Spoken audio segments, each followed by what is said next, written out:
individuals, you will also see an impaired response. That is, the increase is less than what you would expect in a thin individual. So it's likely that there must be some conversion issue for 25-hydroxy-D. And here it is. This is work just published by Joanne Manson in JAMA, which showed that overweight individuals, when they're given vitamin D, have a significant impairment in their increase in total 25-hydroxy-D. Just to point out in this graph, if you look where everybody starts, that's about the normal range of individuals in the United States. And this is certainly the case for her study. And you can also see that the increase, even with large doses of vitamin D, is not that dramatic. And it's a basic rule of vitamin D physiology that the higher your baseline level of 25D is, the lower your increase will be after supplementation. Okay, so how do we get in this position of trying to figure out who's insufficient, who's deficient, and who's normal? As you can see, the number of guidelines is just immense, and in part because it's such a high interest on the macro level in the internet and among consumers, as well as industry that supports this large $35 billion supplement business.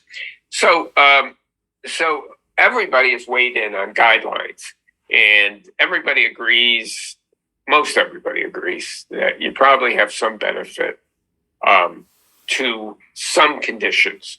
But what those conditions are, you can see between the purple and the green, there's quite a bit of disagreement.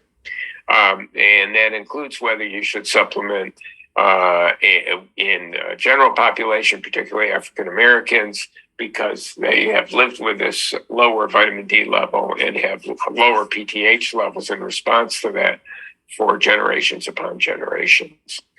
And you can see that a lot of people argue about the PTH reduction. I'll talk about that in a second. Okay, so how much vitamin D should we take? American Geriatric Society says 1,000 for elderly people. Endocrine Society says 1,500 to 2,000. The IOM says 400 to 600. The USPSF says 600 for falls, but that may be outdated. Everybody says something. Wikipedia says 1,500. And I'm going to weigh in that Cliff Rosen himself says, I don't think you need to supplement, period. Somebody asked me, one of my good friends in college, you're quoted somewhere and say that you probably don't need to supplement with vitamin D, period. Is that true? I can't believe you said that. And I said, yeah, that's probably true in my perspective. So that's my prejudice. And I'm sure that people can challenge that, but the evidence is very weak that supplementation does anything. So what level should we achieve? If we're going to measure 25D, we have to understand where we should be.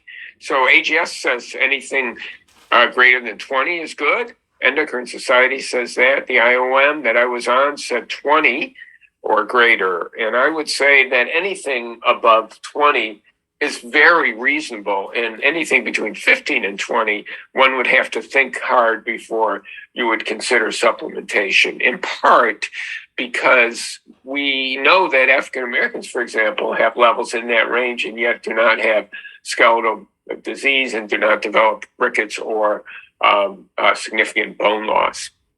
So, except for, the previous speaker, it's clear that some people have osteoporosis who are African Americans, and certainly vitamin D plays a role in mineralization, but it's unclear that vitamin D supplementation to African Americans has any impact on skeletal health. And in fact, there's some evidence from the group in New York that it doesn't do anything.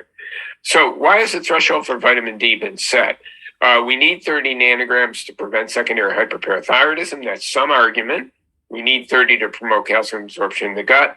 We need 30 to prevent chronic diseases. None of those seem to hold up when you look at them very closely. And in fact, there's no evidence that 30 nanograms per ml is optimal for calcium absorption in the gut.